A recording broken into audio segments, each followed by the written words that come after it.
Meeting of the Board of Trustees of the Village of Flossmoor. Today is Monday, June 17th, and before we get started, I just want to wish all of the fathers and father figures in the crowd a happy belated Father's Day. Hope you had a great weekend.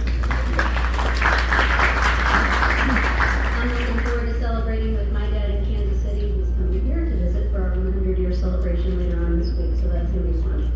I'd also like to mention why I'm a little bit informal. These shirts were printed up by our art commission and our public events coordinator Stephanie Wright. They're $15 and they're in celebration of our centennial Take Me Out to the Ball Game that's on Thursday evening. And part of the proceeds go to our gorgeous public arts collection that's throughout the village. So I hope if you want one, she's right here. She's over in the corner. She can hook you up. Anyway, just a few reminders. We are streaming this meeting via Zoom for the convenience of those at home or unable to attend the meeting in person. Public comment will be called for after a few recognitions, and we ask that all of our public commenters who speak come up when called from our sign-in list, and that they observe the village's public comment policy when they do speak by addressing themselves, acting with decorum, addressing their comments to the public body at large and not a specific member of staff, and limiting comments to 5 minutes per person for a maximum of 30 minutes of total public comment. And with that, Clerk Galvo, it's 7:32. Would you please call the roll? Trustee Bradley Scott. Present. Trustee Daggett. Absent. Trustee Driscoll. Here. Trustee Lofton. Here. Trustee Mitros. Here. Trustee Mustafa. Here. Mayor Nelson. Present. Thank you so much. We have a quorum. First up is a proclamation declaring June 19th as Juneteenth, and I'm going to welcome Destiny Watson, the founder and CEO of View Matter 2, and Jayton Brown, her parade coordinator and right-hand person. Welcome. So for those of you who weren't aware, we celebrated Juneteenth Festival on Saturday at HF High School. This was the 4th annual event that Destiny and her You Matter 2 crew hosted. Destiny founded You Matter 2 10 years ago, which is pretty incredible. She doesn't look old enough to have founded it 10 years ago, but she's done an amazing job of mentoring our youth through education, volunteerism, community building, and we are just so thankful for all of your efforts with kids here throughout the region. So she's been doing that for 10 years while getting her college degree, while getting her master's degree, and 4 years ago she said, I'm going to take it one step further. I'm going to organize the biggest, best festival in Juneteenth Festival in all of Chicagoland, and it just keeps getting better and better. So thank you for an amazing celebration of diversity, Black culture, and excellence. We really appreciate all your work. And Jayton is organizing the Juneteenth parade that is on Wednesday morning. Be sure to line Flossmoor Road between Grassy Avenue and Parker Junior High, starting at 8:45 in the morning. The streets will all shut down, so make sure you get there early to get a spot. And lots of great dancers and entertainers and some beauty queens and some great music. So please make sure you come out and help us celebrate with us. So anyway, I'm going to read this, and then they've got to get going because they've got a lot more work to do. Whereas Flossmoor is a community steeped in history and energized by diversity and inclusion in all its forms. And whereas, as we celebrate our diversity and work to become more united and develop a shared understanding of each other, it is important to remember the journey and struggles of African Americans throughout our country's history. And whereas, although our country was founded on the bold declaration that all men were created equal, we know that this was not truly the case. And whereas on June 19, 1865, more than 2 years after the issuance of the Emancipation Proclamation, and months after the Civil War ended, General Gordon Granger issued a general order freeing the remaining slaves in Texas. And whereas Juneteenth is a celebration of the end of the horrific institution of slavery, and also a day to recognize the generations of African Americans who fought and gave so much in the quest for freedom and civil rights. And whereas on Juneteenth we are all called upon to recognize the significance of the day and join hearts and hands across Flossmoor to continue to make the welcoming, beautiful, connected community We all hold so dear. Now be it resolved that the Village of Flossmoor shall honor and celebrate the date of June 19, 2024 as Juneteenth, and encourage all Flossmoor residents to learn about the history of Juneteenth and celebrate the African American community and support African American businesses, which we have a lot of here in the Village of Flossmoor. Thank you very much. And some incredible organizations also. Dated this date of June 17, 2024. Thank you so much. Do you want to say anything about the festival and the support that you've gotten in the Good evening, everyone. I just want to say thank you to everyone who has supported You Matter Too and the Juneteenth Festival. Everything we've done this last 10 years and 4 years and what's to come. So we couldn't do it without our community. So thank you all so much.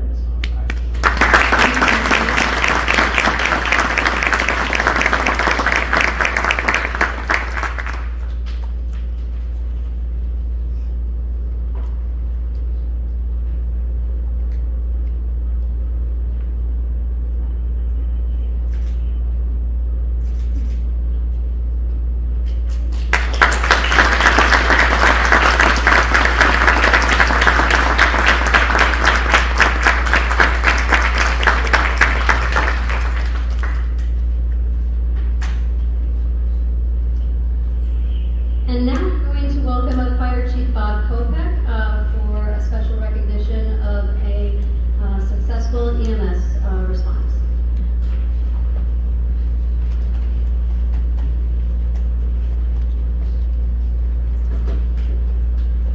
Thank you, Mayor and Board of Trustees. I'm just going to kind of open with, I'm going to try to get through this without tearing up.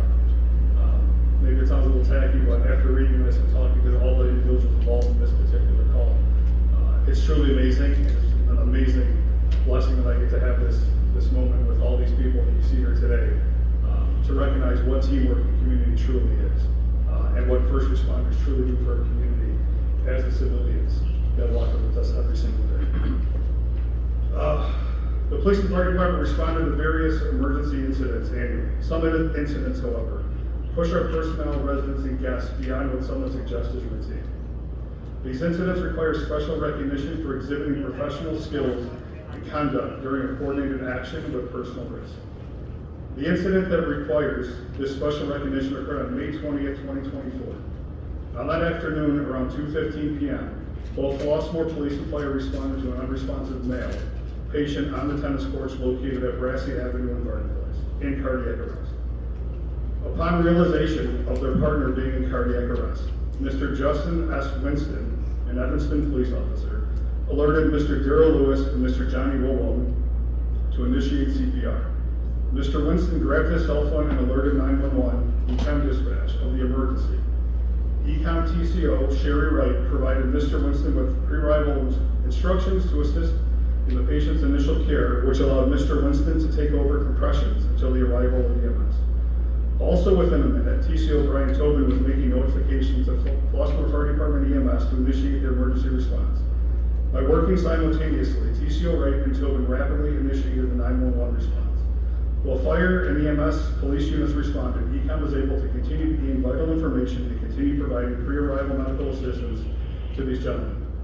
Upon arrival of the fire department and police units, firefighter Kelly Thacker from ambulance 19 took over CPR from a bystander while firefighter paramedic Billy Thacker grabbed the cardiac monitor. Engine 19 arrived with Lieutenant Hutton, firefighter Kyle LaFon, firefighter Manny Villarreal, and Captain Nick Camilli, who grabbed the cot and auto pulse. The auto pulse was immediately applied to the patient, and crews delivered one cardiac defibrillation while the patient was still on the tennis court. Additional responding units included Officer Salisbury, Officer Reynolds, and Officer Bausch, who rapidly secured the scene with its proximity to the elementary school with children outside, gathered patient information, and assisted with moving EMS equipment. ALS care continued throughout the call, with the outcome that the patient was semi-conscious, breathing independently, and had a strong pulse upon transfer of care to the emergency department at Franciscan Olympia Fields Hospital. The ED doctor came out to the ambulance to shake the hands of the crew and thank them for the exceptional EMS delivery. The impact of the unsteadying and noble actions of these three individuals, including off-duty Evanston officer Justin Winston, Mr. Daryl Lewis, and Mr. Johnny Wilbone, during the incident where they were playing tennis with a patient was undoubtedly monumental. Their quick thinking and courageous interventions prevented a potential tragedy and directly contributed to saving the patient's life. Their selfless actions serve as a powerful example of how individual bravery and a willingness to act in times of crisis can have a life-saving impact. This incident underscored the importance of community members, regardless of their profession, stepping up to help in emergencies and showcasing the positive impact that acts of kindness and heroism can have on individuals in dire situations. The collective efforts of these individuals demonstrate the profound difference that selfless and courageous actions can make in ensuring the safety and well-being of others.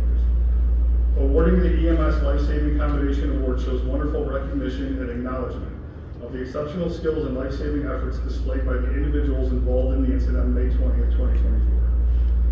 Presenting the EMS Life-Saving Commendation Award is a meaningful way to honor those who went above and beyond in performing life-saving measures that directly led to a successful outcome for the patient. The collaboration and coordination among the three bystanders, the Flossmoor Fire Department, the Flossmoor Police Department, and the ECOM dispatchers, as well as the contributions of all individuals involved, exemplify a strong sense of dedication and professionalism towards ensuring the community's well-being. This award recognizes their outstanding efforts and highlights the importance of preparedness, quick response, and effective teamwork in emergencies. It serves as a symbol of gratitude and appreciation for the life-saving actions carried out by these commendable individuals. The Flossmoor Fire Department is honored to present Mr. Justin Winston, Mr. Darrell Lewis, and Mr. Johnny Woolman with the Civilian Life-Saving Commendation for their composed and swift actions during a critical emergency.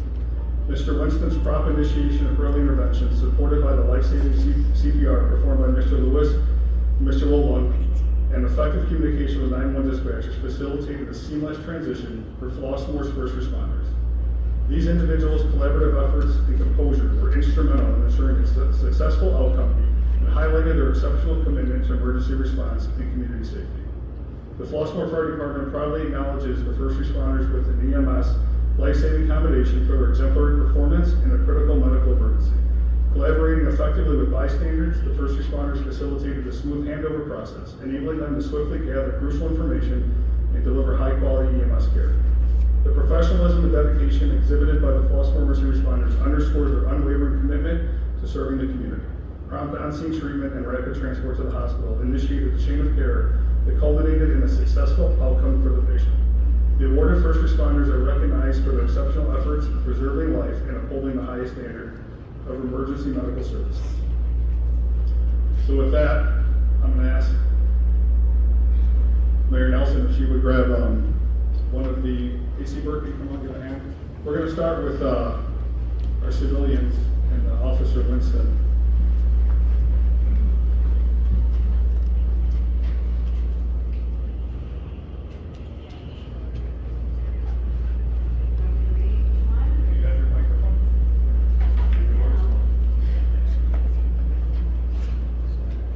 This first recognition is for Darrell Lewis.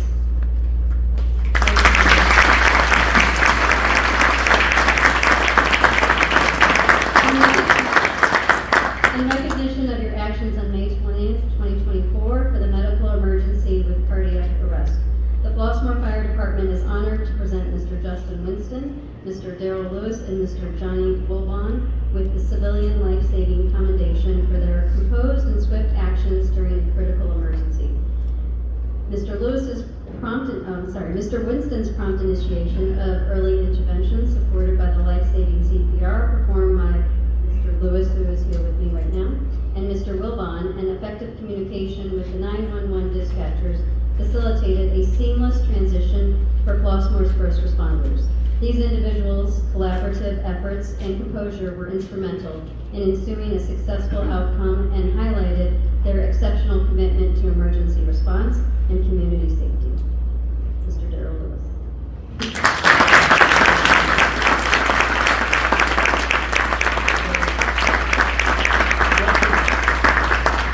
Justin and Johnny, could I have you come up to the front as well? Sorry, we're supposed to have.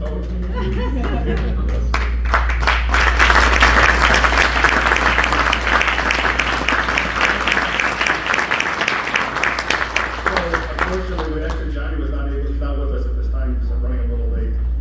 So right now, these gentlemen are being awarded a token of appreciation, a keepsake from the Flossmoor Fire Department in the village of Flossmoor. So they're all standing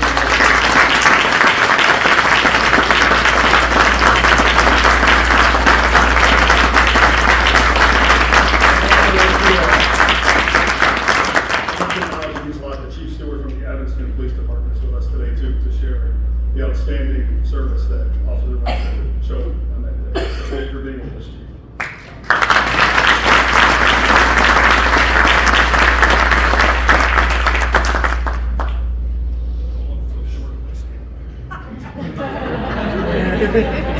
Picture below.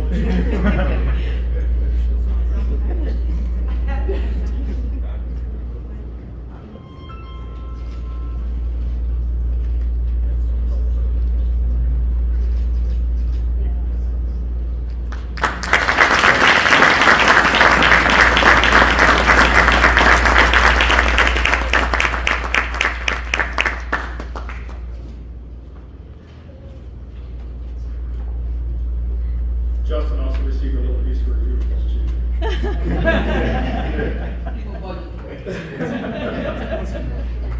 Next, can I get the Flossmoor Police Department to come forward?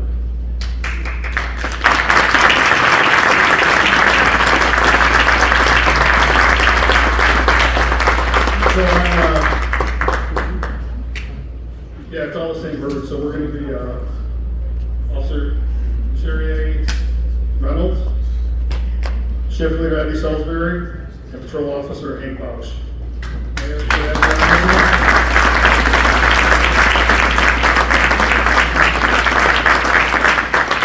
The Flossmoor Fire Department proudly acknowledges their first responders with an EMS life-saving commendation for their exemplary performance in a critical medical emergency.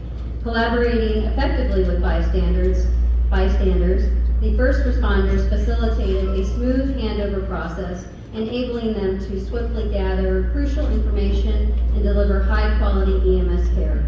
The professionalism and dedication exhibited by Flossmoor's emergency responders underscore their unwavering commitment to serving the community. Prompt on-scene treatment and rapid transportation to the hospital initiated a chain of care that culminated in a successful outcome for the patient. The awarded first responders are recognized for their exceptional efforts in preserving life and upholding the highest standards of emergency medical services. Congratulations.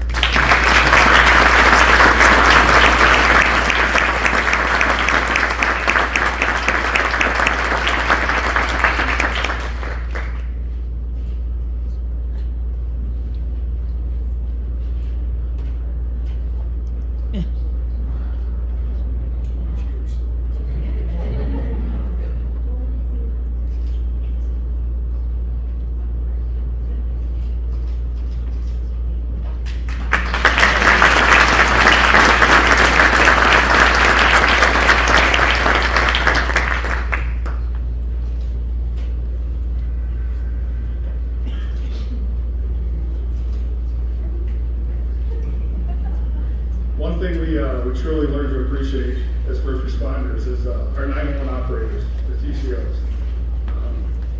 They really are the unsung heroes of what we do. And anybody that's ever had to dial 911 truly appreciates what the men and women do that answer that phone. So it's amazing. I'm very fortunate. We're very glad to have her here. But I invite TCO Sherry Wright to come up and accept this award.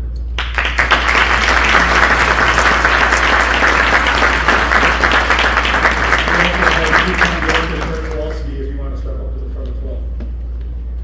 I can tell how much this means to you. The Flossmoor Fire Department proudly acknowledges their first responders with an EMS life-saving commendation for their exemplary performance in a critical medical emergency. Collaborating effectively with bystanders, the first responders facilitated a smooth handover process, enabling them to swiftly gather crucial information and deliver high-quality EMS care. The professionalism and dedication exhibited by Flossmoor's emergency responders underscore their unwavering commitment to serving the community. Prompt on-scene treatment and rapid transportation to the hospital initiated a chain of care that culminated in a successful outcome for the patient. The awarded first responders are recognized for their exceptional efforts in preserving life and upholding the highest standards of emergency medical services. Thank you so much, Ms. Wright.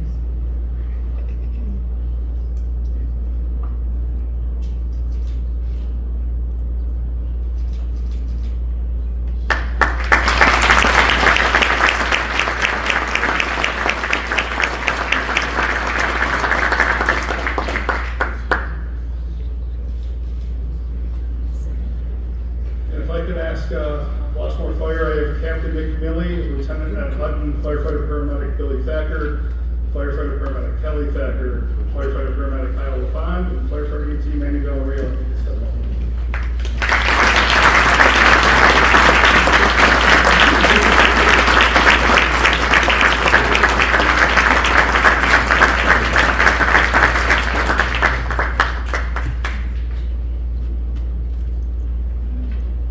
It's the same verbiage, so Matt told our Assistant Chief Burke said that to read it, but these folks are just incredible, incredible professionals. We have an amazing team here, and we're just so lucky. So thanks so much for all you do.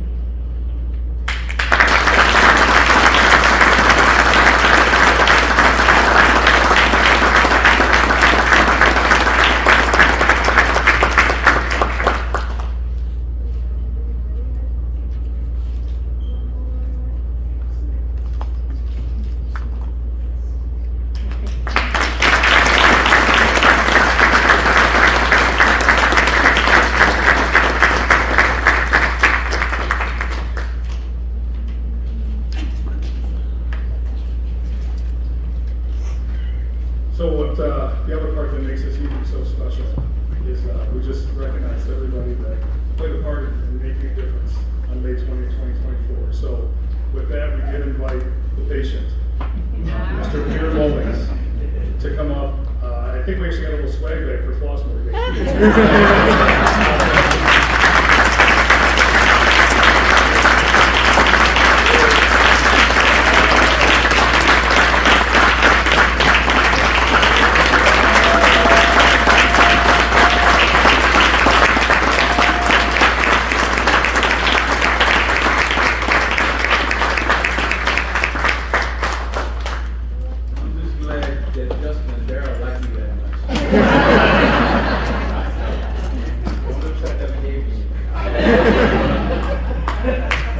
I just want to thank everybody from the bottom of my heart, all the EMTs, the communications, fire department, everybody. I realize what a gift this is, and it's very humbling. Very humbling. So I'm just thankful for God's grace and mercy. And man, I remember right before, and I remember waking up in the hospital. My wife thought I had brain damage because I kept asking her over and over, I had a heart attack? But I'm just very thankful for everybody. I'm very thankful for all you people being recognized for your professionalism.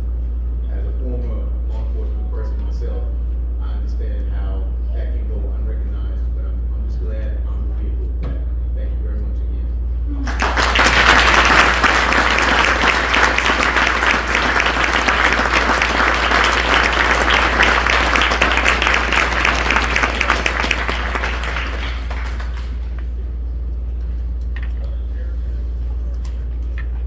I'm just wondering if we could get everybody involved, maybe in the lobby for a really big group photo. Is that okay? How about a big group hug? And thanks to the folks who brought the hug. Who brought the hug shirts? Oh, those are so good. Thank you so much.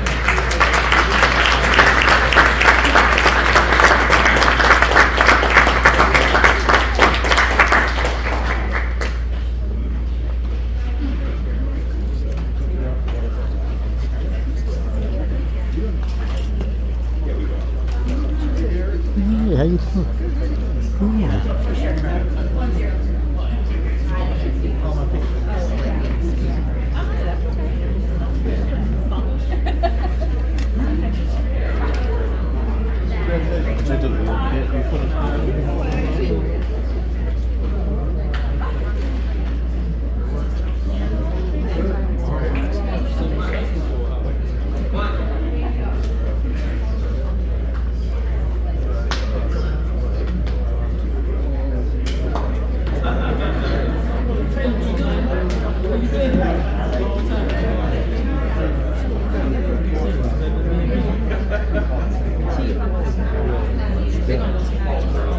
Which one? This one right here? I already got it. I didn't know it yet.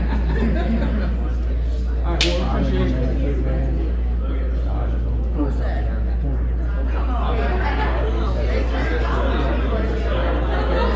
She's laughing at me.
together.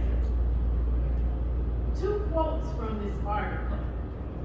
One, by Fire Chief Bob Kopek, said, "The security arrangements seem to be working well." He said, "Patrons seem to appreciate the new focus on security." The second quote is, "Aside from the security and the cozier arrangement, the festival was much the same as in past years."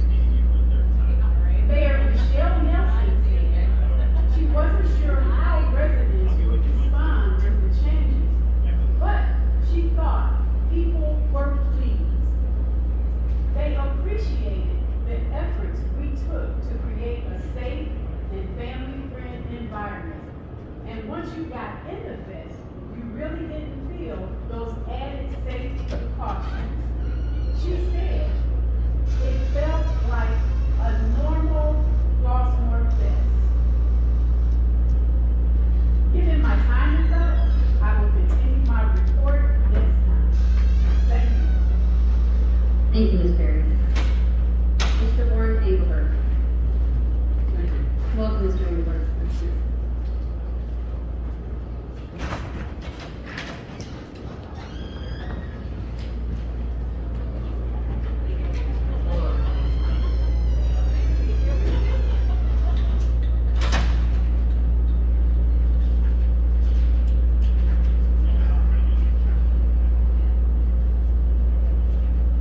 Restaurants.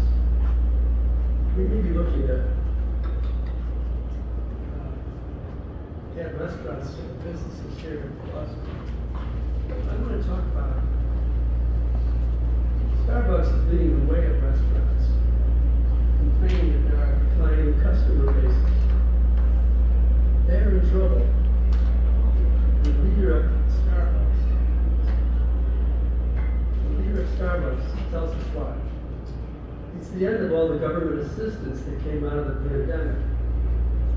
Now that we are not giving unemployment workers a boost, now that we're not giving failing enterprises a boost, trying to get people through the pandemic, now that all of those programs have been cut back, people don't have money to spend. And we know what the message here is. We're in trouble as an economy. Our private economy can't make it. The restaurants are not making it. Municipalities are all over the country. They depend on the government, the very thing corporations like to make fun of and say we don't need. The government is what's holding the economy up. Here's another way to put it. We are allowing a growing inequality in this country. More and more wealth is not going to poor people, well, it never has. It is not going to the middle class as it once did. It's being concentrated at the top, which means mass consumer-based industries are having a problem, like Starbucks or any other of these kinds of businesses. They're hurting not only because the support of the government is drying up, it's the more profound reasons. It's the inequality of the system. It's undercutting more and more industries that used to depend on the wealthy of the middle class, which we don't have anymore. I could, of course, go on and say on top of this we have inflation. And that's another problem of our private sector, which is where government is coming in by raising interest rates, trying to control. We have a private capitalism in deep trouble, depending more and more on the government, even as it pretends that it doesn't need a government, it doesn't want a government. When will the pretense stop? A question may be a necessary first before you can solve the problem. Then there's the remarks made by Secretary of Treasury Janet Yellen, speaking at the McCain Institute's Sedona Forum. Here's what she said this last week, a couple weeks ago, and I quote, "It is Americans' respect for their fellow citizens' views and needs that truly underlies America's economic success." A leader of our government says that in the same week that all we saw was university presidents and police departments raiding our campuses, trying to shut down people who wanted to express a disagreement with the United States policy in Israel and Gaza. People wanting to protest peacefully, as they have every right to do, is respect for their people's views and needs, which is what Janet Yellen spoke about. if that's crucial to our economic future, well, we've now damaged our economic future. Because university presidents and police departments and the president and the political class seem very comfortable coming down on what they mistakenly thought was a small minority point of view. That turns out to be much bigger, wider, and stronger than they thought. But it puts to shame the United States claim that this is a democracy that welcomes dissent and that allows peaceful protest. No, no, no. This is a government that can't stand with some of the brightest people when they question government policy. They can't stand it for 1 minute once it's public. Any questions? Questions? All right, thank you. Thank you, Mr. Hindenburg. Oh, by the way, somebody left these.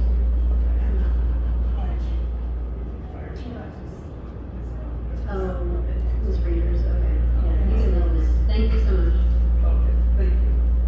I don't have anybody else signed up for public comment, but is there anybody else who'd like to make public comment tonight?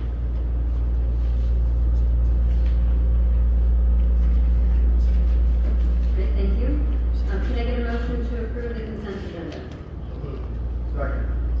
Thank you. Is there anything anybody would like to pull from the consent agenda? Yes, can we pull the bills and number 5, the award contracts for the Street Resurfacing Program? Items 4 and 5. All right, can I get a motion to approve consent agenda items 3, 6, and 7? So moved. Second. Thank you so much. Roll call.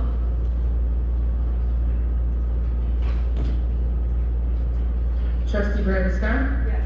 Trustee Daggett? Yes. Trustee Driscoll? Yes. Trustee Lofton? Yes. Trustee Mitros? Yes. Trustee Mustafa? Yes. Motion passes.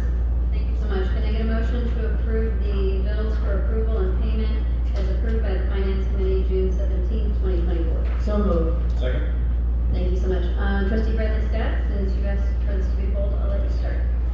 Yes, I wanted to just ask a clarifying question about the Baxter and Woodland long hours for services. On the bills, we have indicated base hours of remaining time for contractual services, and I know we asked for additional hours for the Heather Hill / Violet project. And so I am just clarifying the date of the bills was a time in the past. So my question is, how many hours are we carrying over the projected hours for our project? That's a good question. That's something that John and I have talked about specifically with the Heather Hill project. We're not currently over budget, even though there was a delay in the decision making and some additional discussions and analysis that happened. We believe at this point that could be absorbed within the contract itself. John, anything you'd like to add to that I'm overlooking? No, that's correct. So basically, the whole contract we have for the design engineering for all the rest of the phases, we're about halfway through that contract. They had some extra time figured in there for the efforts, so we're hopeful we can absorb that in the contract. So we haven't asked them to add any hours, we haven't amended the contract, and we're hoping we don't have to, so. Okay, thank you. And these bills don't include any site supervision yet, so those are separate bills that'll be. Yeah, well, construction observation is a separate contract itself, and those bills haven't started yet. Yeah, those will be separate contracts for each phase, 2, 3, 4, and 5. Any other questions? That was about the word of the bills. Okay, great. I'll just go around the table real quick. Trustee Daggett? Trustee Driscoll? No questions, comments? Trustee Lofton? No questions. Trustee Mitros? No. Trustee Mustafa? No questions. Great. With that, Clerk Gallo, would you please call the roll on item number 4 of the consent agenda? Trustee Daggett? Yes. Trustee Driscoll? Yes. Trustee Lofton? Yes. Trustee Mitros? Yes. Trustee Mustafa? Yes. Trustee Bradley Scott? Yes. Motion passes. Thank you so much. Can I get a motion to approve the award of contract for the fiscal year 25 MS2 Street Resurfacing Program? So moved. Second. Thank you so much. I will go ahead and ask Trustee Bradley Scott to start with her questions and concerns. So I just had a question about how we are rededicating the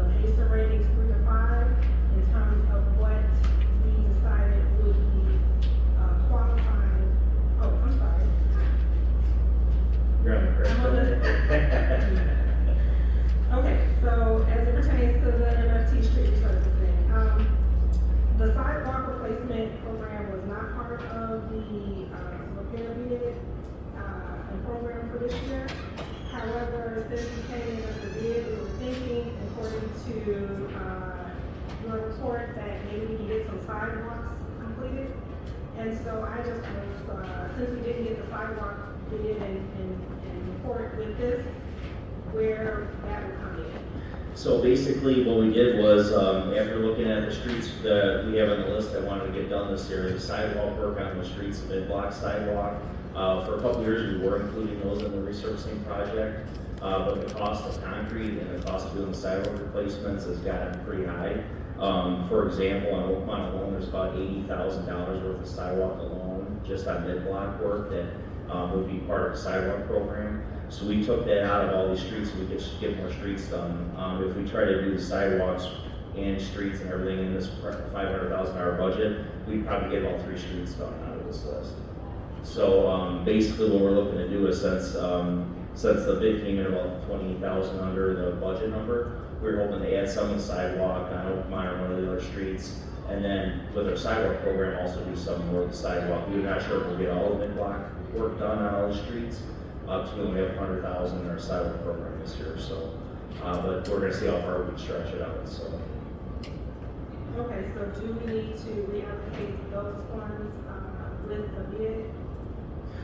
So basically, we were just asking tonight in this item to award the contract amount of $471,000 and some change, and then authorize the village manager to pay, approve expenditures up to $500,000. So when we actually go mark all the work out, we'll mark out sidewalk work to get us up to that $500,000 number, and then we'll stop there. How are we going to, since we're taking a different approach, know which streets and sidewalks need to be replaced since we're not doing it together? How will we keep track of that? Well, that's something we're gonna be looking to do with our GIS program, with our sidewalk inventory that we've been putting off until the GIS program is implemented. So once we do the sidewalk inventory, we'll have a better grasp of all the work needed in town, and be able to keep track of that way, so, working towards it. Yeah, there's a lot of sidewalk work needed out there, probably about as much as streets. So typically when we resurface a street, about half the product cost for that street is the sidewalk work typically, so that makes that puts it in perspective. Thank you. Thank you, trustee Day. Just refresh my memory, is the sidewalk work done in-house? No, this is all contract through the, as a private subcontractor. And do we do any spot repairs?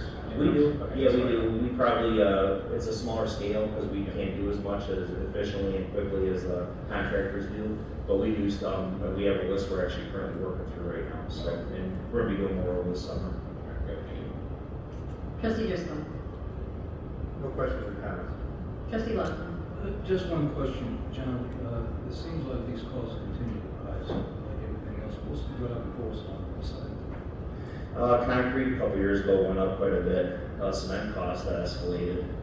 We're seeing it on pretty much even the concrete we buy for our own in-house work and everything. The cement has gone up through the roof. About 2 years ago that occurred. So we're paying about $15 a square foot for sidewalk R&R. We're probably 4 years ago, we were probably around 7. So it's almost doubled, unfortunately. Trustee Meinders. No questions. Trustee Mustafa. Just, I think 2 questions for clarification. Referring to our questions or discussions from the past about the resident program to share costs, have you had any up-to-date conversations about that? No, we haven't gone any further with the development of that program, the shared cost program, but that's something we definitely still talk about. We haven't advanced it. It didn't occur during budget processing season or preparation, so. So are there some aspects to that project that would make it difficult to implement? We couldn't do it with the MFT work because you can't do cost share with MFT money through a state contract, but it could be something we could look at doing with our sidewalk program, but we'd have to have some discussions about how we can implement that. And something we definitely talk about. We haven't got our sidewalk contract out the big yet. We're actually getting the plans together right now, so. Yeah. I know we're really just out of the budget approval. When do you start talking about the next budget? I'm not trying to make it difficult to go through the summer with no burdensome discussions. No, but anyway. Yeah, no, that's a great question. Actually, very soon we'll start internally on some of the larger budgetary discussions that we have coming out of the budget cycle. Just talking about our budgeted deficit and what sort of discussions to bring back to the board to facilitate some financial planning moving forward. We're due for a 5-year analysis this year. We do that every 2 years. So going into the fall, we'll be taking a look at that project as well as, before you know it, we'll be back at mid-year again, at the end of October, beginning of November. So, we have not had a shared cost sidewalk program in years and years. Within our time here, there has been a shared cost tree program. And one of the issues that we have found with that program over the years is that there becomes an equity issue of those who have and those who have not, and who's willing to pull out their checkbook and actually contribute to the purchase of the tree or the sidewalk. And really, we saw such a dwindling participation in that program at the end of its life that in order to just encourage the canopy within the community, we were better off just using our resources, the village's resources, and grants that we've been able to accumulate, thanks to the Green Commission, to be able to make that program happen. Doesn't mean to say that we couldn't have a successful sidewalk replacement program with the shared cost model, but given that there's liability issues related to trips and falls, and times when the village would just have to step in and replace a sidewalk as opposed to the cosmetic issues, it becomes a little trickier to craft. And communities have done it, and we can certainly take a look at it if the board would like us to going into the next budget season. But those are some of the considerations that we'll have to take into account as we formulate a program. Good. Thanks for going through those. There's some like multiple concerns, multiple things to consider. Thank you. So the next thing I wanted to ask was just for clarification from Trustee Bradley Scott.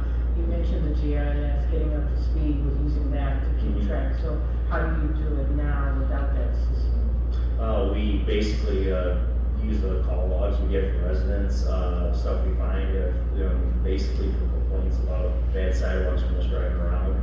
But we have no solid inventory right now of the whole town, and that's really, in order to get that put in place, it's really the way to use it is doing the GIS. So that's our hope. We're trying to get that inventory as one of our priorities put together here. So. Thank you. Thank you so much. Clerk Bogava, would you please call the roll? Trustee Driscoll. Yes. Trustee Lofton. Yes. Trustee Mitchell. Yes. Trustee Mustafa. Yes. Trustee Bradley Scott. Yes. Trustee Daggett. Yes. Motion passes. Thank you so much. We don't have any formal reports of any commissions tonight, but wanted to let you all know that the Art Commission fundraiser starts on the 20th, and there's a nice little Adirondack chair in the front entry, and I encourage you to go onto our village website to see the offering starting on the 20th. And yes, I built the Adirondack chair, and then I also painted it with one of my favorite Flossmoor scenes. So give it a try and go online and start bidding away starting the 20th. Litter cleanup on Tuesday night, tomorrow night at 7 p.m. With the Green Commission, and this is to make the parade route for our Juneteenth festival look absolutely beautiful for all of the visitors and the participants we have coming. Stephanie, where are folks going to be meeting for that? Village Hall at 7 o'clock. So we'll go from Parker, Junior High, all the way over to the baseball fields. Let's do that last since they probably have a night game. And then a big thank you to folks from the Community Relations Commission, our commissioners there, for the support of the Juneteenth Festival. They worked the tent all day long, and it was a hot one, but there was a nice breeze and lots of smiles, so we really appreciate them. And also members from Flossmoor Police who were there also to support, so thank you so much. We don't have any action items. We're going to skip to discussion, a presentation of the village's GIS program, which we were just referring to. Thank you. This is very exciting. And we have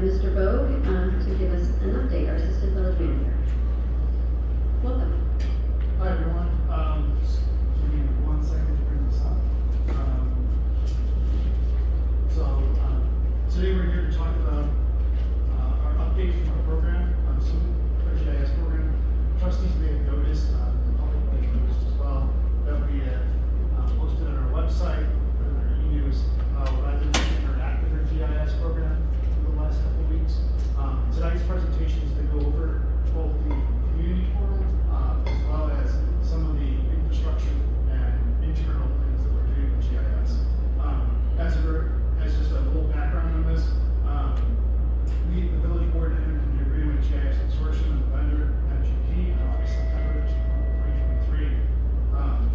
Since that point, the village has been working on integrating our GIS systems, onboarding, training staff, and getting this rolled out as efficiently as possible. This included working to get on the GIS board, consortium, working with our other communities that are part of this group, as well as entering a lot of data and information. So we'll kind of go over each part of that process. Today, Wayne's here from MGP to also talk, do some questions, and be part of this presentation. I'm going to handle the community perspective of those portals, and John Brunk is going to handle the asset and some of the internal things that our village is doing, kind of preview how things like the sidewalk inventory will look by using the PACER information. So I'm going to turn it over to Elaine first. If I can get this to work. To talk a little bit about the consortium and then our onboarding process. Sure, thanks, Jonathan. So my name is Elaine Kerr. I'm an account manager with Municipal GIS Partners, MVP. We are the GIS service provider to the GIS Consortium.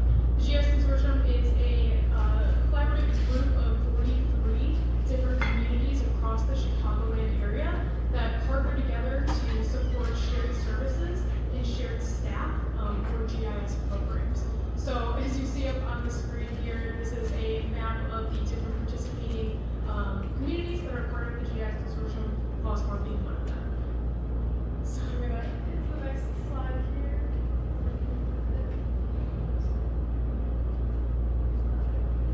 That's fine, well, we're talking through it.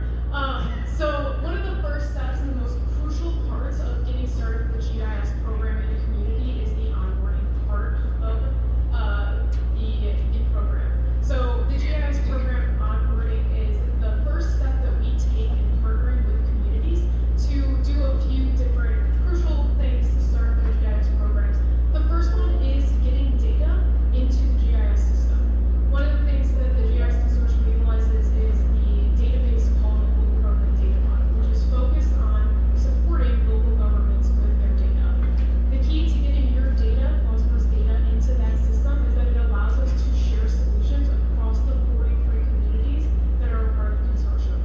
And in doing so, we're able to roll out a lot of different solutions that Jonathan and John will talk about in a little bit that your community can utilize for a lot of different things like sidewalk inventory, street inventories, and internal mapping solutions. So when we start onboarding, that first crucial step is partnering with your community staff members to identify where data sets are. Where do they exist? Do they exist in GIS already? If not, what form are they in? Is it AutoCAD? Is it Excel? Is it just paper? And that's what we need to convert in order to get the data into the system. And that onboarding process really is a lot of partnership between your community staff members and understanding where that data lives now and how we're going to get it integrated into GIS. Another key part of that onboarding is to start learning about Flossmoor, understanding what your business processes are and how we'll be able to support that come post onboarding and the rollout of solutions. So we usually kick off with a great community kickoff, get to know the team members that you have so we can start partnering with them. And then we do have an on-site GIS analyst who supports your community a number of days a week. That means who's with us as well today. And he helps support the community in getting GIS projects completed as well as training staff on different solutions and bringing new project ideas from across the consortium to Flossmoor. So throughout the onboarding period, we focus on a few of the data sets that are shown on the screen. And this is to get the foundation of your GIS program integrated into the systems to start using solutions. Addresses are a key component. A lot of the address information we got for Flossmoor system specifically was in partnership with public safety and utilizing some of the systems that they have to bring that data together. We also worked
So today we're going to go over a couple main solutions and technologies.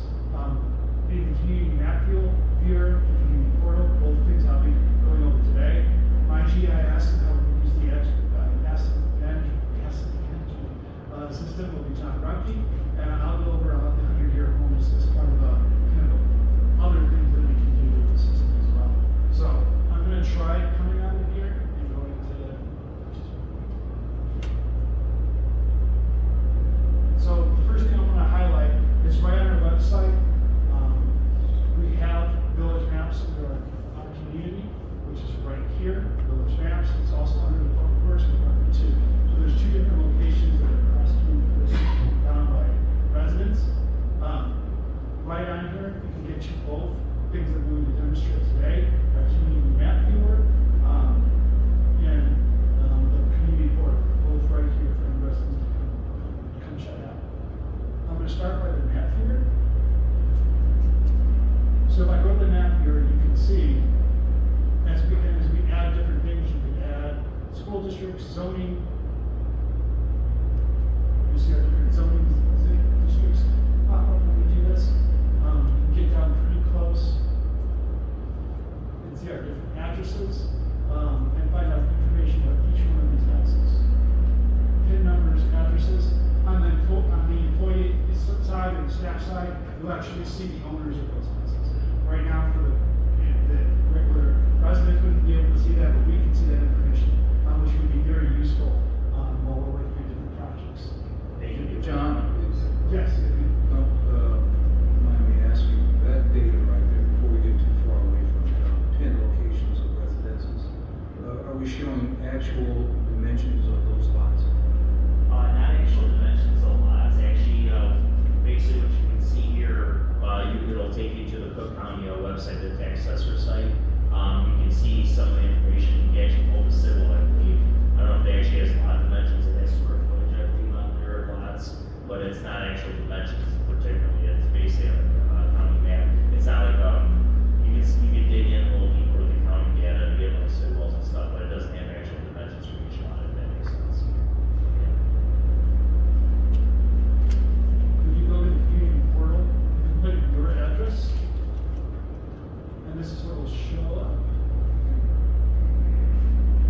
So if I pick an address from this, for example, I go 3015, which is start company. Yeah, just an example.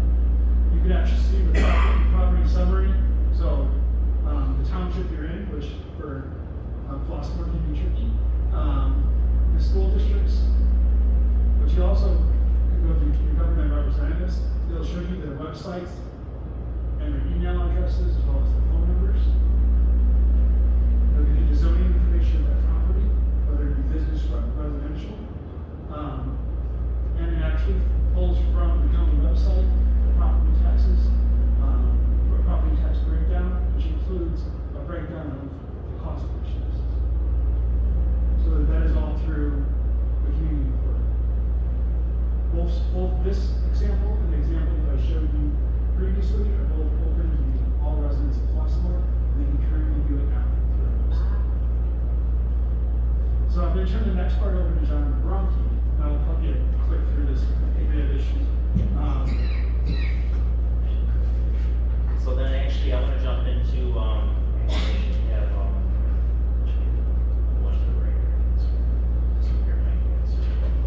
Okay, so this is the MyDS, this is the staff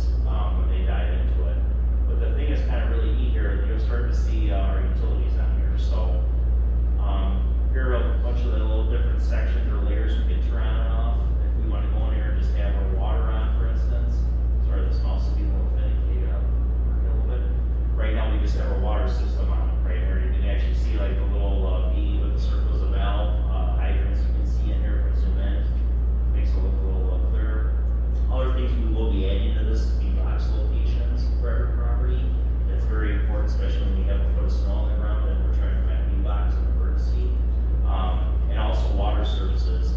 Another big thing that's gonna go on this layer in GIS is our water meter information on the project we're working on. We're gonna have our lead services, all our service types identified on GIS. It's gonna be a big tool for us planning where we're going with that program placements, which is really cool. And water's pretty tied in right now because Eddie Simpson over the years has been doing our maintenance, and every time they maintain a hydrant or valves, they GPS them. And they have them tied in with surveying quality data. So these are actually where they are. Our other utilities right now, that's something we're gonna have to work towards tying in. Green is the sanitary, red is the storm. These are just drawn basically off our CAD maps.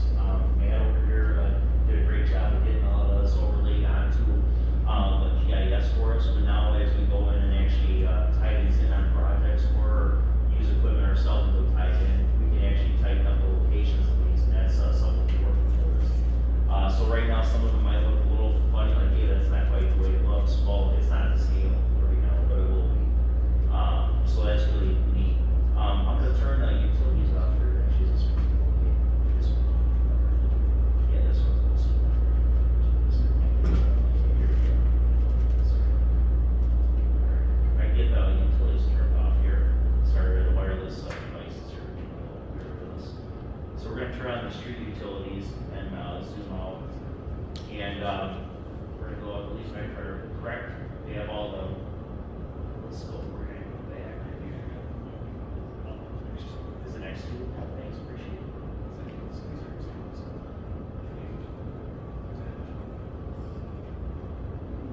Matt was kind enough to get this on for us, and this is the surfacing pacer ratings based on a color map of the whole town. So you can see if we click on what is it? Go under and turn on the layers. You can see the colored roads are the different pacer ratings. For some reason, this here is not showing. Yeah, so it does have right below there, you see the number indications, it's based off of the service ratings, that's from your pacer information that we integrated to show, basically on the map, the visualization for John and his team will be using when it comes to some of the things you're talking about, like prioritizing, different roads and streets in the future. With the, can I ask a question real quickly? With this and then with AI and would there someday be an analytical tool that would say, well, we wanna, just in our road maintenance, these are the ratings that we wanna cover, and then we'll tell us how many, and give us a plan for doing it eventually? Yeah, so basically, the technology is here. So if you click on any of these sections, I'll just pick up McFarland right here. And then I say that versus manually, I mean, I'm sure that somewhere there's that program. Yeah, so you click on McFarland, we already have a lot of the information about this. It's already ID'd as an attribute. It's got width, length, area, descriptions about what's there. If I go to the next tab, John, yes, here, this is our research seniors, the color map put together for us on the whole town. So you can kind of see what sections were, and this will obviously be updated live time as each year's program gets completed, right? So we have all the different years and the years that the different streets were surfaced, which is really cool. So, John, just for people who are listening and watching, what is the pacer rating? So the pacer rating is a rating of the condition of the pavement for the street, anywhere from level 1 to level 10. 10 is a reconstructed brand new road. We have one in town. It's Berry Lane right now. The second one will be Bromley when it's reconstructed. When a road's resurfaced, it only gets rating 9 because it's not a reconstructed road. Just it was got hits on it, but it's still really good condition. Down to the roads that we talked about, ratings of 3 to 5 are kind of warfare, poor condition. 1 and 2 are very poor condition. Bromley was 3 or less when it was determined that it needed to be reconstructed. It was in really bad shape. Just kind of helps you put it in perspective. So it's kind of neat, and this is just a couple real kind of big picture examples of what this will be all used for. But getting our sidewalk inventory on this. The first thing we're going to be training in a week or 2 here with Ann and our staff at Public Works. We're going to go out and train our guys with their phones to go tie in all the water main breaks we've had since January 1. And moving forward, when we go to a break or repair, they're going to tie it in. They're going to have it on, and they can use the asset management portion of this and tie in the main break locations, train them to do the sidewalk inventories and go measure displacements and everything. So that's get this information in a database, we can filter, we can look at, you know, the different ratings of sidewalks. That's where it really gets really powerful and much more efficient for staff to go through programs and projects and get things going. I think something's wrong with me, it sounds exciting. It is, we're very excited. Another big thing too, we used to use paper maps, and every time our crews have map books, we carry around 1x17 books that are laminated. And every time a line gets replaced, we have to go through and print new books. And that's like 20 books I think we have for around Public Works. It's an effort. It takes weeks of just going through and doing that. Now we can update this, and our crews are going to use their phones or tablets in the field to do a Julia locate. They're going to go out and zoom into a property. They can see what the D-box is, they can see some information. They're going to have pictures of the water meter, service type, all that information at their fingertips. While they're in the field, they won't have to go find it in a file somewhere or another map or, you know, so it's really exciting. I covered it all, that's the same question. Yeah, no, that's a couple of things to add to this. So part of that asset management thing that is so cool is that our employees will be able to add to all the infrastructure knowledge of our village. So as we train more employees and we use our flex out in the field, it's really gonna, this system will increase in its value as we use it. The training we've gotten so far and has been very, very positive from MGP. The other cool thing that they do is they have quarterly trainings. Yep, correct. So, if the staff member joins those different things, they're trained by MGP as part of their service. And or if you need a refresher, which sometimes happens too, you can train them. So this has been a good project in a couple of ways with both them and our new technology company, because they helped set up the server. We've been working with our employees out to get the out in the field asset management stuff working as quick as possible too. So it's been a collaborative project to get this moving across the village potentially.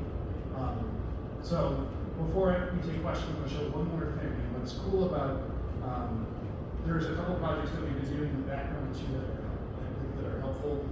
We've done a drive time analysis for our fire department, which consists of response times and with our immigrant communities and analyzes it at different levels.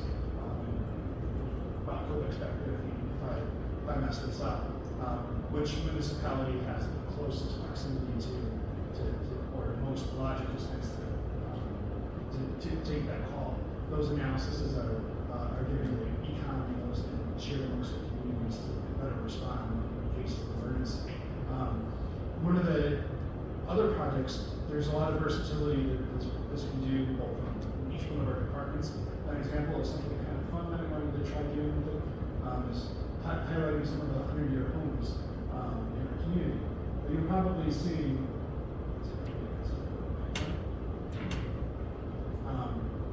there's been signs around the village that say, I'm 100 by different homes. This is a project that was taken on by both Stephanie Wright and Nicole in our manager's office to highlight our 100-year anniversary, and they worked with Matt on coming up with a cool little plugin that shows our 100-year homes. You can kind of see as you go through the list, different homes highlighted to see what 100-year homes in the community. We'll use this kind of tool to finish our historic homes project that we've had for a couple of years. This is we're going to end up putting that information in as we get that done. But there's all kinds of uses for this that we will explore, from new resident guides that some communities are using to improving locations of our vehicles and everything else. So there's all kinds of exciting stuff coming from this too. So before any other things you want to add? Shared services really for that policies of things that we are people so we ask for also Yeah, absolutely. So, as I mentioned at the beginning, you're one of 43 communities in the Chicagoland area that is a part of the GIS consortium, and one of the major benefits of being part of the consortium is using that same data model to be able to share projects and solutions very easily. So, for example, if your neighbor to the park has a solution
technology put to use like this is awesome, because I can see the efficiency alone of being able to get the data real time, which is fantastic. So a handful of questions here.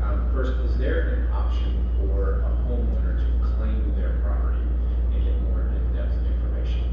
So in real estate, that's some of the things you can do on some of the sites. You can say claim your property, prove your ownership of it, and you kind of get more information. So you might be able to dive deeper into the information that's there. Is that something that could be made available to residents? I would say right now,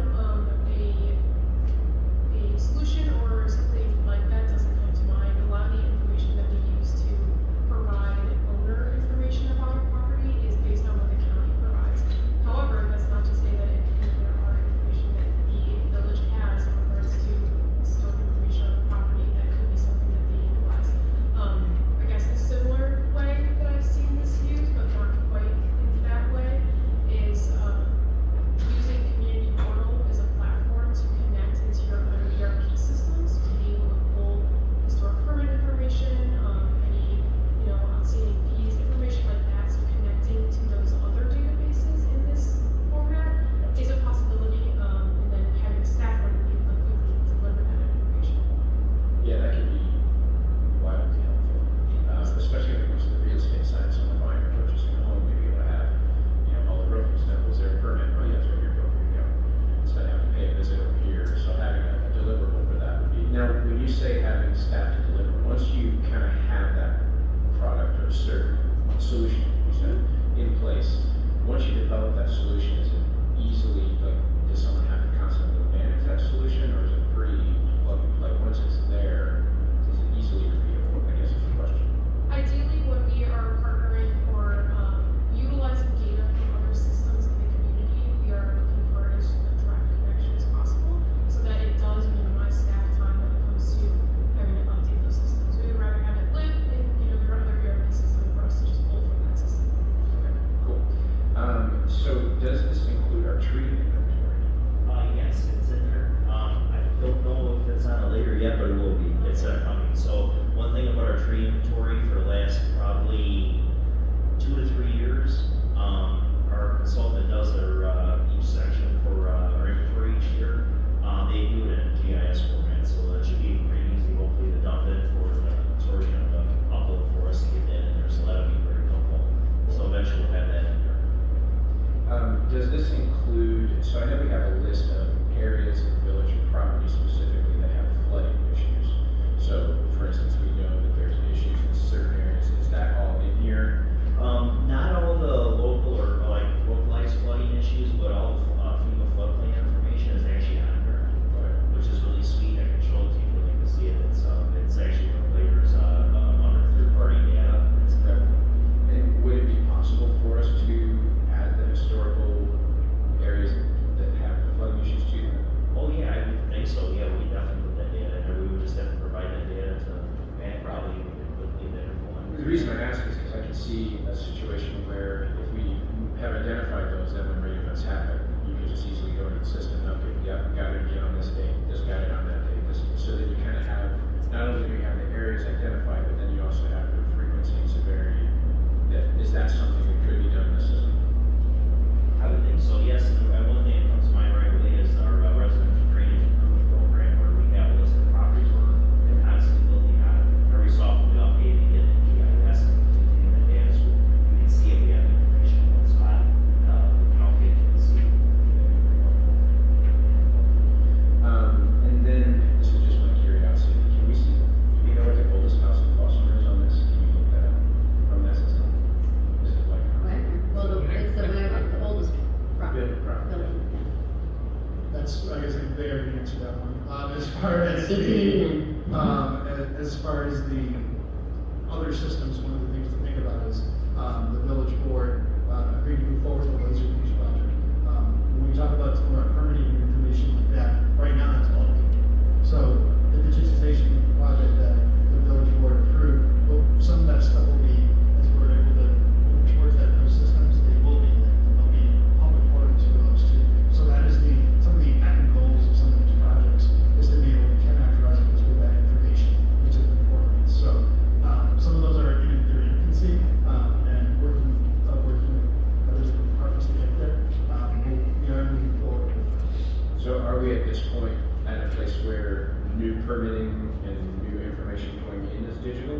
Or is it, okay, so it's still taking, we have some catching up to do. Yeah, So, so there are things in the future, and there's different programs too, so between, some of the programs the finance uses BSNA and more standards around our, each of our departments, whether it be code enforcement or permitting, we'll be working on some of those processes too. If I remember correctly, our contract with, I can't get the name wrong. Yeah, right, so our contract with providers, MGP, is such that they're just gonna keep working through kind of the process, and as they use that time, they know like, all right, we use that time, and as time comes available, just keep working through that system. Any idea yet on how long it will take to have, like, just say, for instance, the building department? So I think it's a different project than this project, so I'm talking about, those are two components, one we'd be moving to, online permitting slash, how we're, a system for that, and the other part of it is taking all of our historical data, scanning it, and putting it in the system.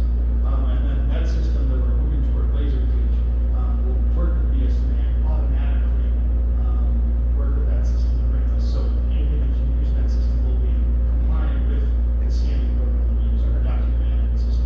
So we purposely went with a company that would work with BSNA, with MGP, all our different contractors, system standard, so those systems will all talk to each other. That's the plan. So in that situation, ask a question, in that situation, which one's the cart, which one's the horse? What gets done first?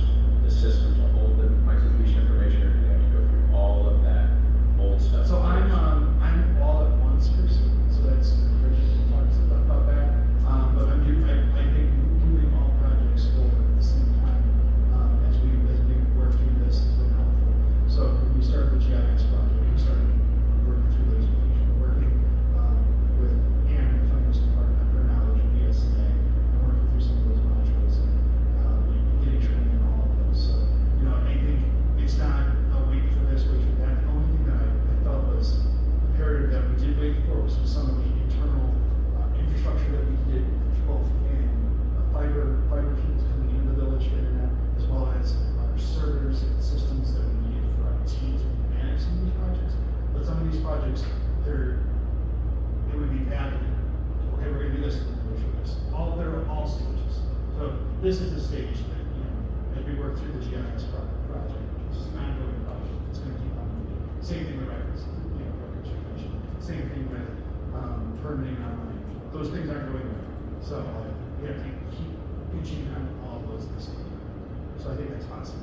Well, I think it's a project that's well worth it. I mean, I can just see tons of ways that this is gonna be very beneficial and improve efficiency. So I'm excited to see it going forward, and see all the things that we come up with, and see what other places are doing that we may not even thought about.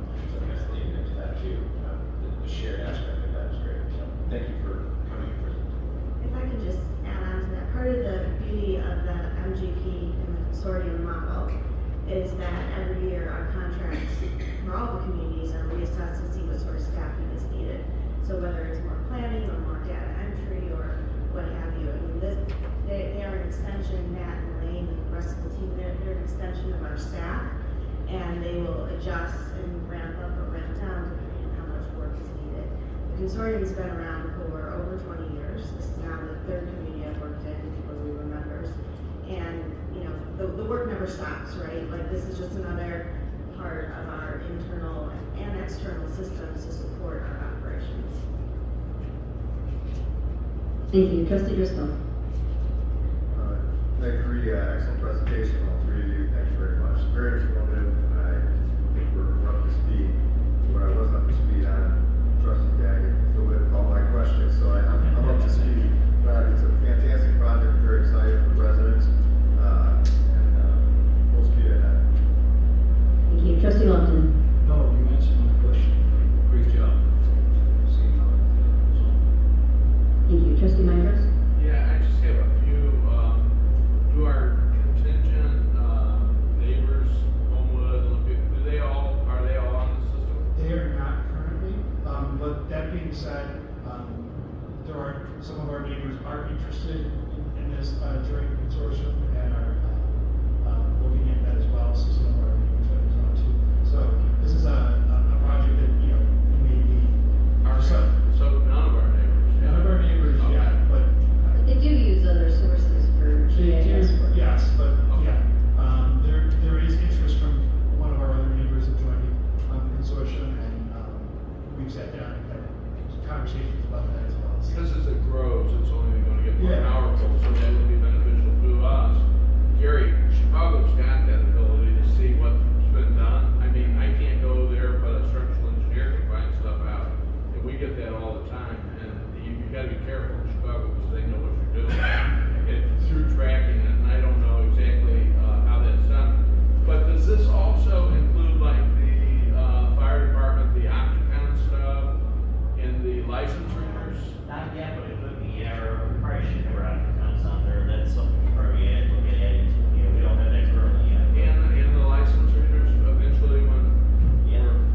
exciting,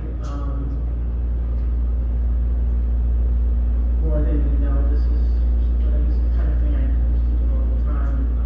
So you mentioned server, is it cloud-based potentially? Any of it cloud-based, or is it all on a physical hardware? I might be talking past my skis here on the IT side of things, but we're partnering with your IT partner. The server that they stood up is what we utilize to support security authentication into the systems. So much of the app is cloud-based, however, I'm not positive on, it's probably cloud-based. The information you're seeing right now is all based on web-based solutions. Where is the physical server? No, there's no physical server, so it's a cloud-based server. It's a cloud-based, okay, that's what I was, that's what I was trying to clarify. So even, they see this is a question I had during the process of standing up servers, is the same thing that you're doing in cloud versus physical, right? Yeah. So there's still a whole process that goes to go, Matt, am I saying anything that's incorrect? I have no. Good, so like, I'm gonna go with that's from talking to pricing, and as we're moving through different projects. So one of the projects that is important for this, for some of the data that we're using and some of the sharing that we're doing, is MGP is doing a whole shield project as well. Yes, yep. And that we're seem very excited about. So is the village. So and it's for some of our large space files and those different things. It's going to be very useful. So who maintains this server?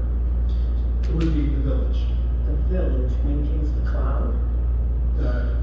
Yes, like as far as our Windows licensing for the server? No, the actual support for the cloud itself, not the application as the interface to use the cloud, but the cloud itself. Are you referring to where the data is hosted? Okay, yes. That is the consortium side, and it is a cloud-based server, where the data is living in that as a virtual location. Okay, so if we have a piece of paper, we all understand that we can pick up the piece of paper, and if I entered it incorrectly, I can look at the paper and say, oops, I made a mistake. So what's the validation process for all the entry that you've done, and who's responsible for that? Are you referring to, like, if down the road, as we pull out and have like your field staff collecting information, or are you referring to any of the process? I'm not referring to anything because I don't know. Okay. What I will say is, when it comes to data entry, there's a lot of different points of where data does get entered in through to the GIS system. One of those is through your GIS analyst who's here to support on site. And there is a data quality check, also data quality checks. That's really that I'm asking. Yeah. So we do, as a part of your GIS services, have an extensive data quality review and different automations and checks that are in place to flag or identify any data quality issues. Additionally, when it comes to any of your staff entering in data, our team does review that information, and then it also runs through those data quality checks. That's what I was asking. You answered better than I asked. So when we talk about entry, are we talking about a scan entry, or are we talking about an actual data entry process? It's a data entry process. You are entering in GIS data. Okay. So if I use the system as you illustrated, which thank you, because that gave us a real good idea, I'm trusting that it's accurate. I know it's going to be more efficient, but I'm trusting the efficacy. And you're going to save time, John, staff, Jonathan's going to, everybody using it's going to save time, and you're also going to trust that it's accurate. So that's why I'm asking the question, because we go, we look, we say, oh, that's accurate. We're trusting that the house that we say is there is the house that's there, or the address that's there. I think part of this too is that it's only as accurate as the information that's going into the system. So when John was giving his example of, every so often we're updating maps and giving out, what happens to the public works employees using the last quarter. You might come out with a process where you destroy them because it's John running, it's very organized. But what happens if someone has outdated information? The beauty of this system is that every time that's noted in the system, right? We're out in the field making the adjustment. Thank you. That's the next question I had. What's your process for the incremental adjustments that you'll make when you observe or detect or discern that something's out of order? So if it's field work that's happening with the asset management side, we'll start with the public works employees who might be out in the field, who are entering that data, who are working with our analysts, and those data checks are going. Okay. So, yeah, it can be covered. So I'm just asking for the process, and you do have a process, so I feel, confident. Yeah, so the review process for like, we call it utility grid review, it's actually ongoing right now for storm and sanitary. Matt and his team, MGP is going through, they did their checks and they flagged a lot of locations. I have a pile on my email of different locations I have to bring up and look at with our staff and go verify it. Because I feel something doesn't look right, we'll verify this actually is this way.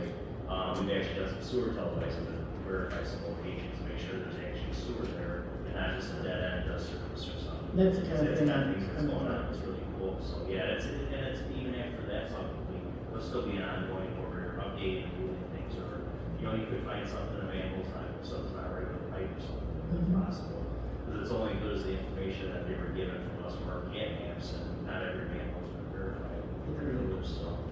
So the last question I have is, again, we understand and we trust that you will be more effective with what you do, and you'll have an opportunity to have even more information. You don't have to physically go to a site, but will there be for the village, for departments, a way to determine cost to benefit? Like, what time are you saving? What additional work can you do because of this? And what is our true gain by having a GIS system? Yeah, there's probably different things we could factor in for that. I think there's, as far as the metrics that we look at, that's something we can discuss. Or even additional functionality, or functionality that you don't have to do anymore. Yeah. You get rid of some tasks, but you add capability and functionality. I think that would be very helpful. I think what we're starting with now is the idea that if we're going to a map and we're working through the system that we're having now, is the accuracy alone, having more an accurate picture of all our different systems at one time, right? And that's in one place is going to save time. But there's an approach to that too, right? So we're not, because it was all housed in different systems, and we're looking at, and only certain people who had the licensing or certain contractors to be able to see, because we all had access to it. And then this sounds corny, but it's a living document, right? It's not something that's passed, it's something that's being updated. Or that only one person has access to, because you only have one piece of paper. Yeah. Now you have the potential for as many people as needed. So you have the water foreman talking through it and looking at it all at the same time. John's looking at it, and maybe he's looking at it in the field, or he's looking at it from the office before he gets there, or at home when there's an emergency that takes place. So there's those different things that you can track. And as new solutions come out too, the reason why we're training staff amongst all staff, all our different departments, is when they see a solution that I didn't think they would use for that, then maybe it can save time in the police department or the admin department. So I propose, and you start this, that you begin thinking now of how you are doing it or used to do it. So when you have full capability or more robust functionality, you can start to, even in your mind, estimate, well, it used to take me 3 days because I had to wait for something. Now I don't. Or I used to ask so-and-so to come back to the office. We don't have to, because we're both looking at the same information on our phones or on our iPad or whatever. I think if you start to think about those comparisons now, when you're actually using it in the field, you'll say, oh, this makes a lot more sense. I knew it would, but here's how we can quantify it. I think it's a logical time to start thinking about that and talking through it as we're rolling out. Exactly. So I think that makes sense to us. I did, for 8 years, I did predetermined time standards, which was a way for people to hate you, because you were telling them how long it should take to do things. But it's the same principle. you think about the actions you're taking, and then what you eliminate, how more efficient you are, and then what's the quality or the quantity or, the efficacy that you gain. Even if you're doing more, you're gaining from it.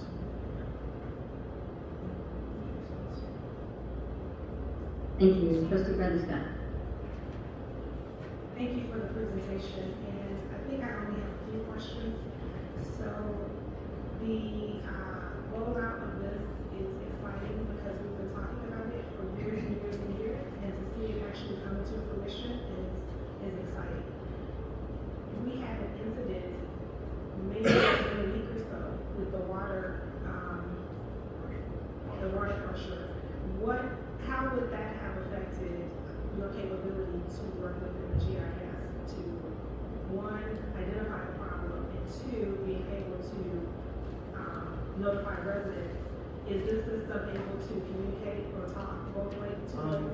In that situation, probably the GIS wouldn't play a part in that, I don't think. That was more of an issue we had with our power at our main pumping station, which we went to right away. We knew that was the problem. We got there and realized what was going on. Was it something that you could have done from your phone when you looked and seen that it was something out of With an updated SCADA system, we would have been able to do it quicker probably. We don't, and that's something we're working towards. That's in the budget for this year. But yeah, that's really what it comes down to when we have a more updated SCADA system and more options and capabilities.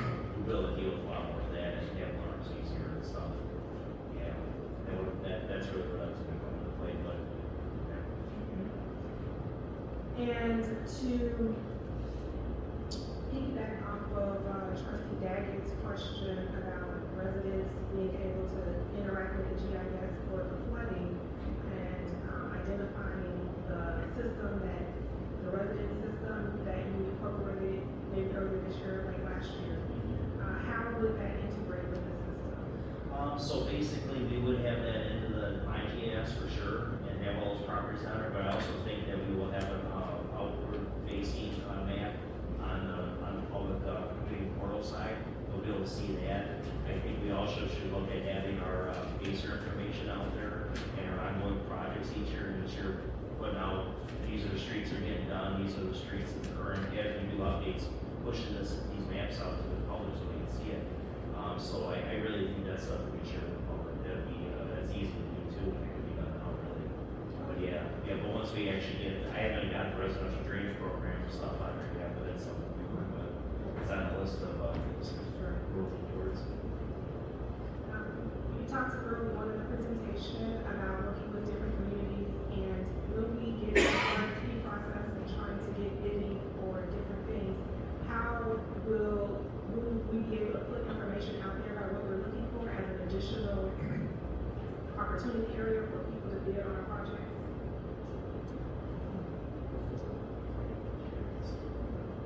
I'm not sure I understand the question. Are you saying that when you have an RFP, being able to partner with the other communities in the consortium to? Right, so if they're able to see what we're doing, the people who may do shared or intergovernmental projects, that we may be able to say, okay, we've not done that before, we can partner with someone. Yeah, I would say an example of that doesn't come to mind currently, but one thing that the GIS Consortium Board has as a goal this year is to roll out a new SharePoint site called Share, which is going to allow the department points of contact and board members like Jonathan and John to communicate directly and more effectively, efficiently with the other board members in those communities. So that's definitely an opportunity for them to collaborate on a platform that can bring those ideas around with that collaboration. That sounds great. And since we are the only community in our income area that is using the system, in terms of the shared emergency systems, can you just go into a little further detail about that? Since we're the only ones that use it, how can we benefit from a shared system? So, we can benefit from sharing that information with dispatch, different information that we find. We can use it internally when looking at some communities use it for hotspots or crime areas and different things for crime maps. That's not something that we're currently using this for, but I know there are communities who put that internally and externally out. So there's some internal benefit for that.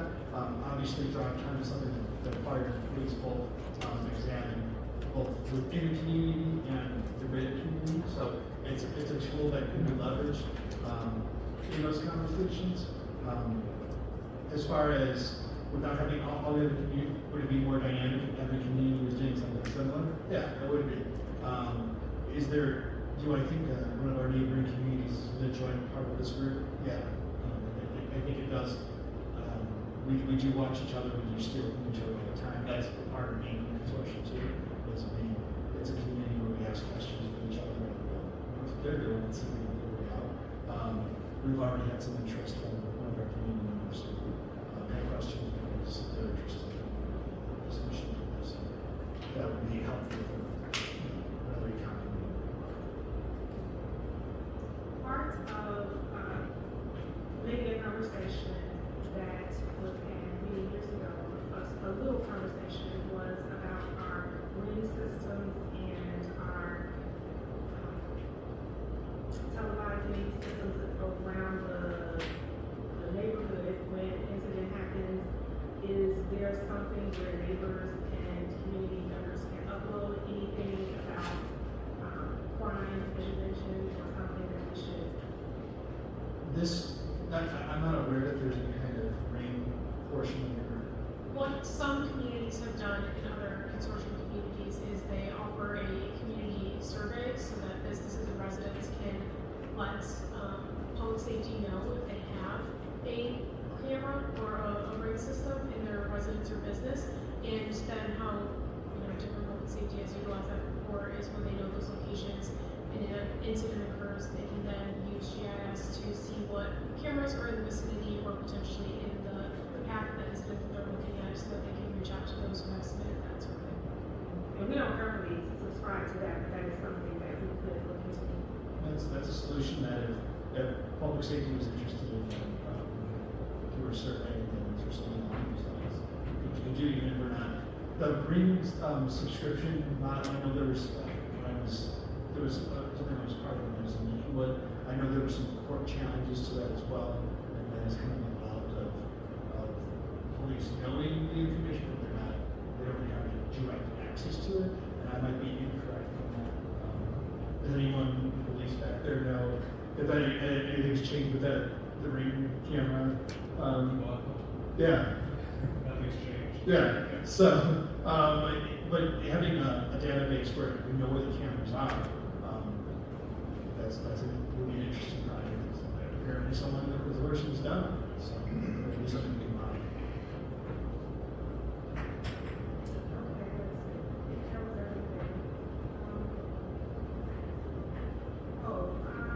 In terms of the 100-year homes, is there any security issues that may arise by putting addresses on that type of information?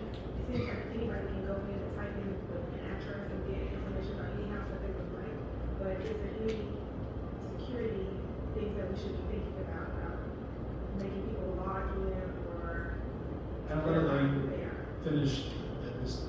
The information that we're providing right now is only information that is available from Cook County's website as well, right? So you can look up this information in the county as well as from the village website. So this really started talking about the locations of the addresses.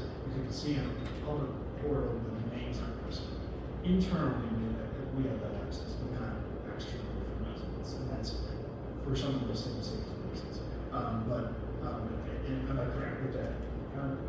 Yeah, absolutely. The county is the resource that we utilize to review your address information as another process in the data quality checks, and be able to deliver that information for what is available in these different home solutions. And correct me if I'm wrong, but the county, you can't search a 100-year home. No. Right. So I'm saying that we're providing that information to the public, and although it is housed in the county system, we're identifying which houses are. So the 100-year home project is self-identifying our residents. So that project isn't something that we pulled out of looking through the county records. That's for residents who wanted to participate in that project. So same thing with, so that those are provided. Sure. But the reason I'm asking asking is because I moved to 123 Main Street and provided that address. A new neighbor moves in and they haven't provided that address, and people keep driving by their house wondering what the appeal is. And so I'm just curious to know if there's something on the security side that we should be thinking about in terms of our urban safety. Yeah, I'm not sure if the 100-year information or historic homes would be, it's not considered sensitive information from what previous communities have done, and what we look at consortium or other historic societies around different communities. That's kind of what that's based upon. But if a resident felt strongly about, I want my home removed from 100-year or a historic home thing or anything along those lines, that would be we would take it off. So that would be appropriate too. So if a resident reached out and said, hey, I don't want my 100-year home advertised as a 100-year home anymore, or as a historic home, or any other designation that we worked on through this process, they'd be able to say, we would remove that out of, that discretion. So.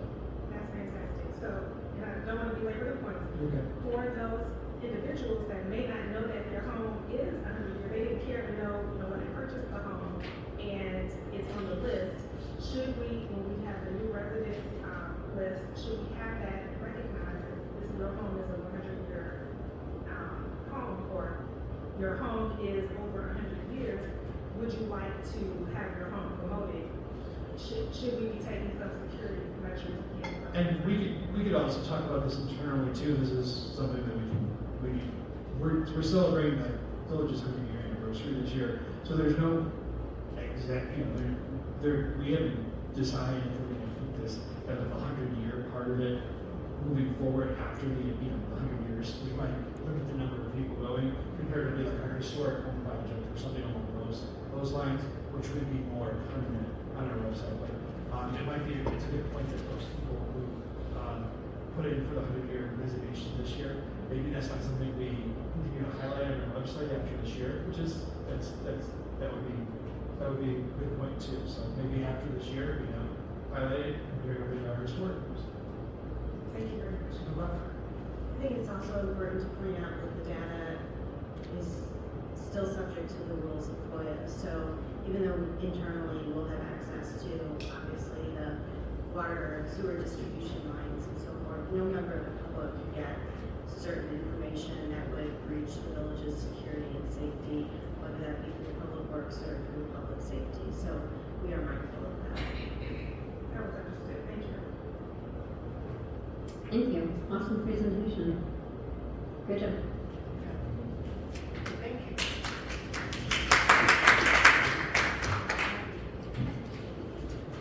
All right, we do not need to go into executive session tonight, so I'll go around the table with comments or other business. I'll start with trustee Mustafa.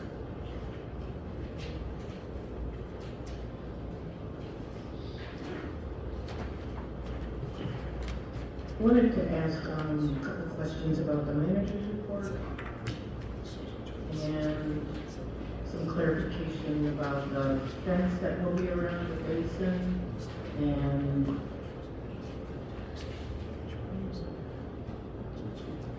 what I heard at the last meeting was that the reason we're using a 6-foot fence is because there hadn't been, let me rephrase that, the reason that we chose a 6-foot fence was because District 161 did not get PTO input, but in reading Dr. Smith's letter, it sounds as if he was leaving the decision to us. So can you elaborate on that seeming discrepancy? Bridget, please. The PTO and the seeking of PTO input was separate from us reaching out directly to 161 through Dr. Smith. So, well, the PTO did not, we asked them to solicit their membership and to provide some feedback to us. They elected not to do so. And so we also turned to property owner, 161, to solicit their input. I shared with them that there was some discussion amongst our board about going higher than 6 feet. Dr. Smith said, we'd like to talk about that internally and I'll get back to you. He came back saying that he felt that 6 feet was appropriate, they felt, 161 felt that 6 feet was appropriate, and then upon the board's request at the last meeting, I included some correspondence to ask for some reasoning behind that. What you just explained confirms my understanding from the comments made during our meeting, but his letter seems to backtrack on that. His letter puts more onus on the village to make the decision. So my follow-up question, have you gotten any comments from residents about the decision to make it 6 feet? Any emails or calls or anything? Since the last board meeting? No. Have you, John? Nothing since last meeting. Okay, so there doesn't seem to be an interest in changing. Okay. All right. Let's see.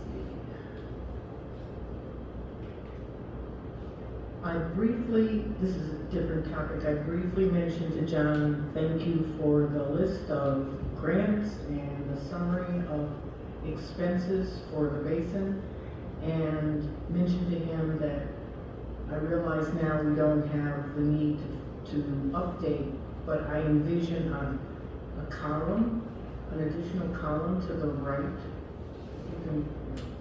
of what he provided so that we can update the information.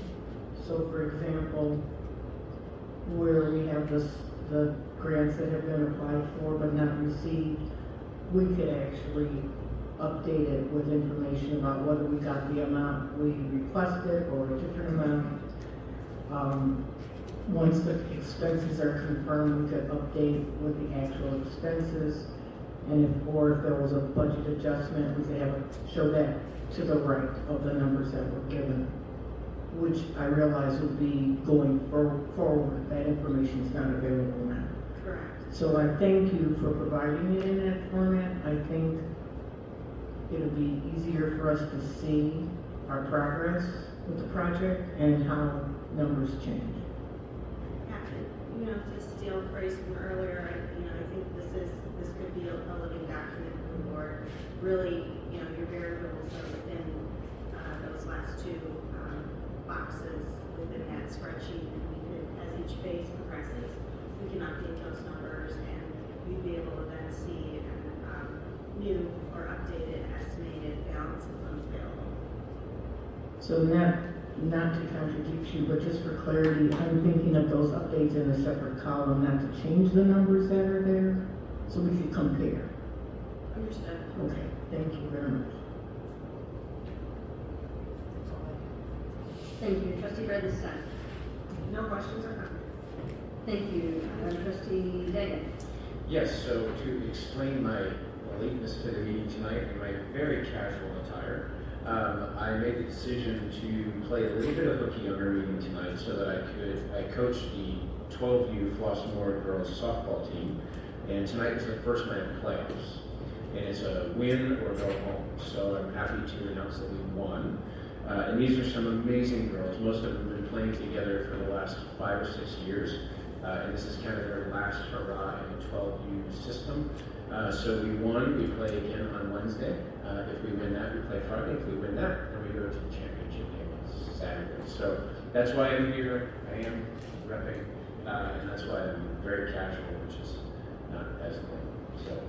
Are any of those games in Flossmoor Park? So tonight was home game. I have to find out where the next game is, because it's by seed. So we're the 4th seed. We're pretty high seed. So depending on who won their game in that first round is who we play. And as long as they're lower than us, we will play over at Mustang Field. So also, which I don't want to steal too much thunder because I know you're probably going to mention this, on Thursday we have baseball games. And our girls are playing one of those games. And what we've done is we brought up a lot of the Diamond girls who are the younger ones. We're splitting the team so the older girls and younger girls will play together on like split squad. This is gonna be a ton of fun, so there's all kinds of things going. I meet people constantly who tell me, I grew up in Flossmoor, do you still play baseball out there? I'm like, yes, we do. And Bronco Field is amazing, it's gorgeous, and it's just one of the best things to do. If you're around and you see those lights on, there's a game going on, you can just go over and watch. And there's people who don't have kids that are playing, but to do this for the 100 years celebration and have the 3 games going on is going to be very cool. So girls are excited, it's going to be a lot of fun. Announcers will be there, walk-up music and all that fun stuff. So if you're not planning on it, we would love to see you out there supporting the 3 teams that are playing.